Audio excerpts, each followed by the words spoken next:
Bueno, en primer lugar, agradecer la invitación, senador Durresti. Me parece que este tema es tremendamente relevante. Es un poco complicado sostener la tesis de que sostener la misma estrategia cada vez que se busca provocar o producir transformaciones en el ámbito legislativo. Si no es en el Congreso donde se pueden hacer las transformaciones, uno se pregunta con absoluta legitimidad cuál es el lugar donde se pueden hacer las modificaciones. Y creo que quiero partir señalando a nombre de toda la Coordinadora Nacional Noma FP nuestra valoración a los 5 senadores que tuvieron el valor de recoger una demanda ciudadana que por mucho tiempo en las calles se viene expresando con el objeto de restituir un derecho fundamental como es la seguridad social. Así que quería partir así, senador, agradeciendo el gesto de recoger este sentimiento general que se ha manifestado a lo largo del país. Entro en materia. Nosotros valoramos que el proyecto que ha presentado este grupo de 5 senadores plantea una modificación a la Constitución política. Nos parece relevante, pues recoge la demanda, insisto, de derogar el decreto ley 3500. ¿Por qué planteamos que es tan fundamental? Porque el decreto ley 3500 ni siquiera voy a hacer referencia a el cuestionamiento de origen que tiene. Lo que cuestionamos del decreto ley 3500 que es el que dio origen a el sistema de cuentas individuales que después de 39 años ha demostrado ser un absoluto fracaso para pagar pensiones, como mostraré en las láminas siguientes. Valoramos que se restituya mediante esta modificación la facultad al Congreso Nacional que nunca debió haber perdido para establecer o modificar normas sobre seguridad social tanto del sector público como del sector privado. Es de la esencia de la democracia restituirle esta facultad al Congreso. El Congreso o en el Congreso descansa de alguna manera el mandato que la ciudadanía le otorga a sus congresistas. Y en tal sentido parece un despropósito que en una materia tan relevante de política pública los congresistas no tengan facultad y esta esté solamente limitada al ejercicio de la presidencia. De igual manera nos parece relevante que se proponga en este proyecto, del cual tenemos por supuesto muchas observaciones, la creación de una institución pública independiente de los gobiernos de turno que sea quien administre los ahorros de los trabajadores, en especial el fondo de reserva. También nos parece necesario establecer en este proyecto una pensión básica universal equivalente al salario mínimo garantizado, que en nuestra propuesta, en un plazo gradual de 5 años, sin afectar las cuentas fiscales del país, perfectamente estamos en condiciones de llevar ese monto a la pensión solidaria o la pensión universal, un monto cercano al, o igual al salario mínimo. Y en tercer lugar, es relevante señalar que al momento de la aplicación de esta ley, los ahorros acumulados por cada trabajador seguirán siendo su propiedad y se complementarán con el nuevo sistema que garantizará pensiones suficientes, por lo que no habrá expropiaciones, como se ha señalado tan reiteradamente. Yo quiero detenerme solamente un segundo en este tema, antes de entrar en la situación de los afiliados actualmente, señor presidente. El año 2016, todo el Congreso y todo el país es testigo de que la Coordinadora Nacional Noma FP desarrolló multitudinarias marchas desde Arica a Magallanes. Multitudinarias marchas donde participaron adultos mayores, ancianos, jóvenes, niños. ¿Cuál era el calificativo de las autoridades políticas de la época? Felicitaban por el ordenamiento, por la pacificidad de las marchas, etcétera, etcétera. Marchamos durante el 2016 y 2017 y nunca hubo respuesta. El año 2017 hicimos un plebiscito con la participación de más de 1.074.000 personas, un plebiscito autoconvocado, autogestionado, autofinanciado. 1.074.000 personas. Si se tiene en cuenta que en el plebiscito recientemente efectuado por los municipios participaron 2,5 millones con recursos municipales, se podrá dimensionar entonces la capacidad y la importancia que tuvo para la ciudadanía la participación en política pública, como es el tema de las pensiones. El 2018, nuestra propuesta la sometimos a consideración de la ciudadanía y más de 12.000 personas participaron en los cabildos y a través de una iniciativa popular de ley, que lamentable y desgraciadamente tampoco está contemplada en nuestro ordenamiento constitucional, que esperamos en octubre y en el próximo periodo de transformación constitucional incorporemos la nueva Carta Magna, el derecho de los ciudadanos a colegislar, a tener la capacidad legítima que le asiste para poder presentar proyectos de ley, y lo presentamos más de 40 diputados y diputadas, lo hicieron suyo.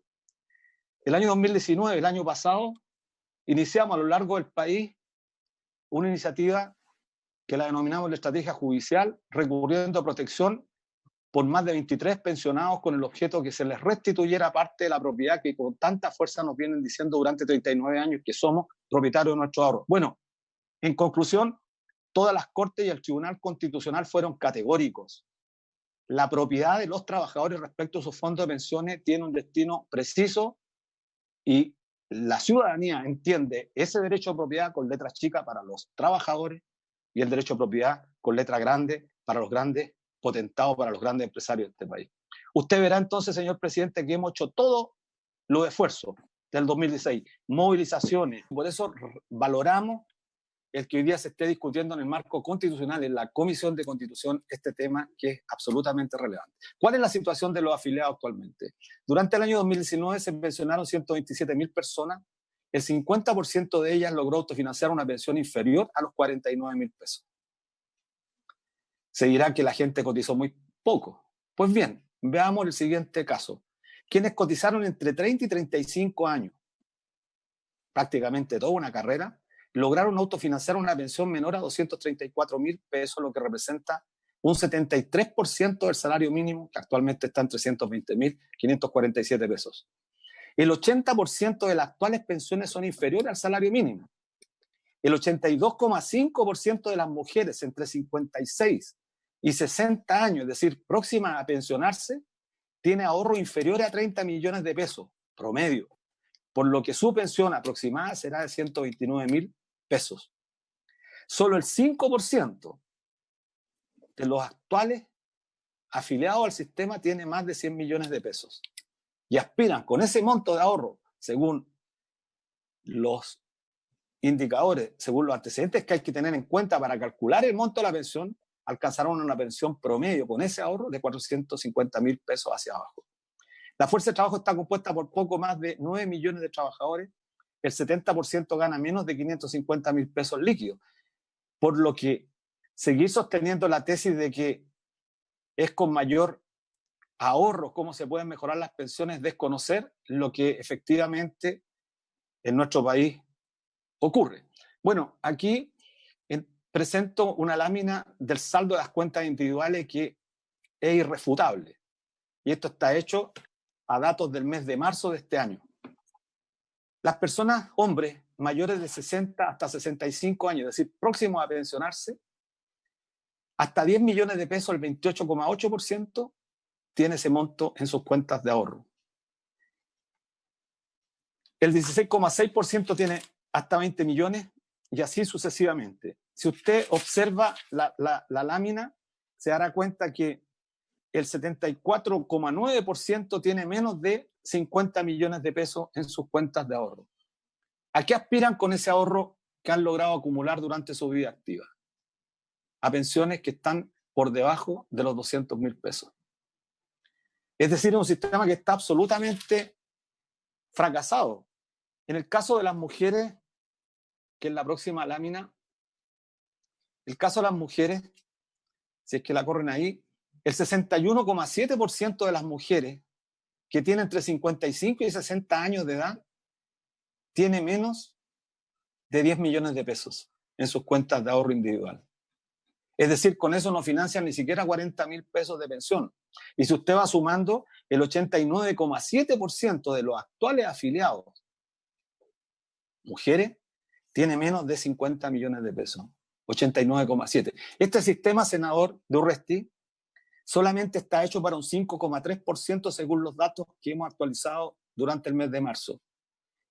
Porque si bien es cierto el 5,01% tiene más de 100 millones, tampoco es cierto que aquellos que tienen 100 o 110 o 120 millones vayan a tener una pensión extraordinariamente alta. Están accediendo a pensiones de 440, 450 mil pesos, con el consiguiente efecto que cuando se pensionan por retiro programado, esta pensión va cayendo año tras año. Y si deciden contratar o comprar una renta vitalicia, la situación es mucho más grave porque nadie tiene certeza, y esto es tremendamente relevante, que los técnicos que con frecuencia vienen a exponer en las comisiones señalaran también el peligro que existe respecto de la seguridad que tienen las rentas vitalicias por la inestabilidad financiera de las propias compañías de seguro. Entonces, cuando los trabajadores hacen uso de lo que la ley faculta de pensionarse por retiro programado, al cabo de 5 años de haberse pensionado, se dan cuenta con que su pensión ha caído más de un 50% y se ubica por debajo del ingreso mínimo.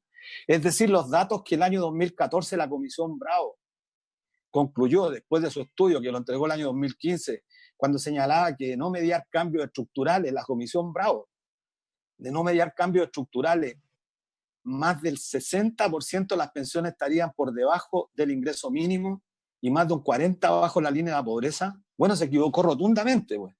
Se equivocó rotundamente la Comisión Bravo, porque ocurre que para tener la línea de pobreza hoy día, una persona al mes de marzo de este año hay que tener 170.581 pesos por persona. Por 2 personas, 277.109 pesos. Y ocurre que el nivel de pensión hoy día, más del 83%, está bajo la línea de pobreza. De eso estamos hablando. Entonces, cuando se nos pregunta, o cuando se pregunta en el debate, ¿cuál es el tema de fondo en la discusión previsional? La primera pregunta, pues, ¿queremos mejorar las pensiones? Todos van a responder afirmativamente. Sin embargo, cuando se trata de responder cómo se van a mejorar las pensiones, seguimos con las mismas recetas, es decir, bajo este sistema fracasado de capitalización individual, pretender hacer reformas que no tienen absolutamente ningún sentido y ninguna viabilidad, porque el conjunto de los trabajadores, más del 50% de los trabajadores gana menos de 450.000 pesos líquidos, razón más que suficiente para sostener la tesis de que no es posible seguir incrementando el ahorro. Pero además se da otro fenómeno, presidente. Está aumentando el empleo informal de manera sostenida. Chile es uno de los países que incorpora más tecnología, especialmente en la área de servicio, donde se concentra una parte importante de la fuerza de trabajo. Pero además, agravado por la crisis económica que viene en los próximos meses, todo hace presumir. No hay ningún analista que pueda proyectar que en los próximos meses no vayamos a tener tasas de desempleo altísimas. Entonces, ¿cómo se puede pretender mejorar un sistema cuya naturaleza está concebida para un país que no existe? Un sistema que fue concebido para una utopía, donde los trabajadores tienen empleo estable, salarios altos, alta densidad, producto de que no pierden el empleo. Es todo lo contrario de lo que ocurre en el país.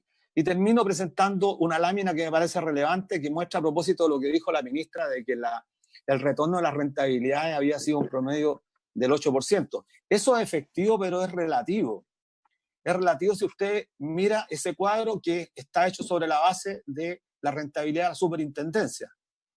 Si usted mira el primer decenio, tuvimos una rentabilidad superior al 12%, el segundo alrededor del 10%, pero ha venido cayendo fuertemente.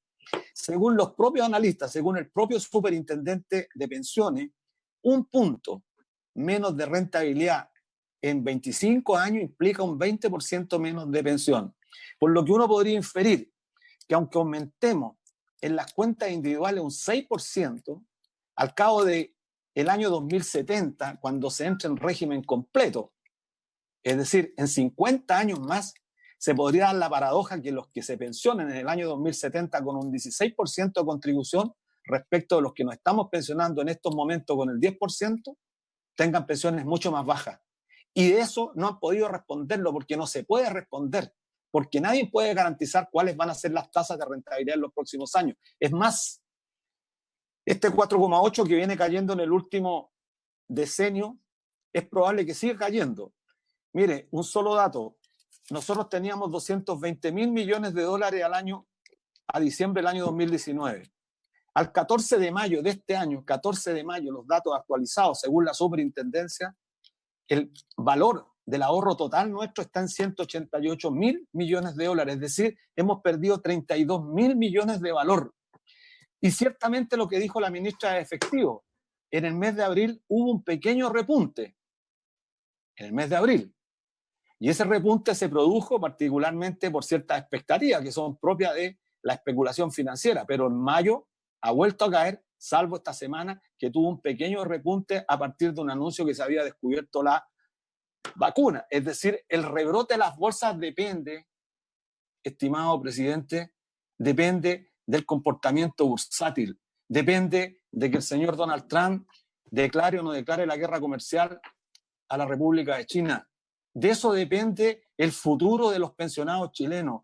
En estos momentos, desde diciembre a la fecha, los pensionados que cumplen, perdón, no los pensionados, los afiliados que cumplen con la edad para pensionarse no lo pueden hacer porque el monto de su pensión hoy día ha caído en más de un 26% y eso es razón más que suficiente para avanzar rápidamente en la transformación de un modelo que ha mostrado ser absolutamente implacable para generar pobreza, para generar una brutalidad en la concentración de la riqueza inigualablemente en ningún país de la región. Y es por eso que nos parece relevante a nosotros enfatizar algunas cuestiones. Queremos más solidaridad, porque la solidaridad es el principio fundamental de la seguridad social y en este país no hay solidaridad en el pilar contributivo. Y lo que queremos es más solidaridad porque es la única forma que vemos en la propuesta que hemos presentado nosotros que es posible enfrentar los cambios demográficos que Chile va a experimentar en los próximos años. Con solidaridad es posible mejorar sustantivamente las pensiones en los próximos meses y dar paso efectivamente a un nuevo sistema que permita que el ahorro total de los trabajadores esté orientado además y contribuya al desarrollo de la nación, al desarrollo del país. No podemos seguir observando cómo nuestro ahorro previsional, señor presidente, sigue yendo a financiar a grupos económicos como Cencosud, por ejemplo, que son justamente las grandes corporaciones de este país que se financian con nuestro ahorro, terminan acogiéndose a la ley de protección al empleo, terminan castigando a los trabajadores, echándolos a la calle y finalmente terminan repartiendo sus utilidades por el 80% de sus utilidades. Eso es lo que tiene indignado a nuestro país. Eso es lo que hizo estallar el día 18 de octubre a los chilenos de Arica a Magallanes. Y aunque persistan algunos en tratar de denostarnos, injuriarnos, calumniarnos, como lo han hecho, y tengo que decirlo con el máximo respeto, señor presidente, algunos colegas de su repartición nos han tratado de ladrones, de que queremos robarnos la plata, de que queremos tomar los ahorros para pasárselo a los políticos. Y sin embargo nos preguntamos, los mismos que dicen que queremos pasárselo a los políticos han permanecido años en la política. Entonces creo que un debate serio, un debate responsable en este país exige justamente hacerlo en el marco de lo que todos los chilenos estamos exigiendo hace tanto tiempo, un cambio constitucional que esperamos que en octubre sea el inicio de esta transformación que nos permita a todos los chilenos y a todas las chilenas restituir lo que con legitimidad merecemos y que fue expropiado el año 81 bajo la tiranía cívico-militar y que hasta la fecha no hemos podido recuperar, señor presidente.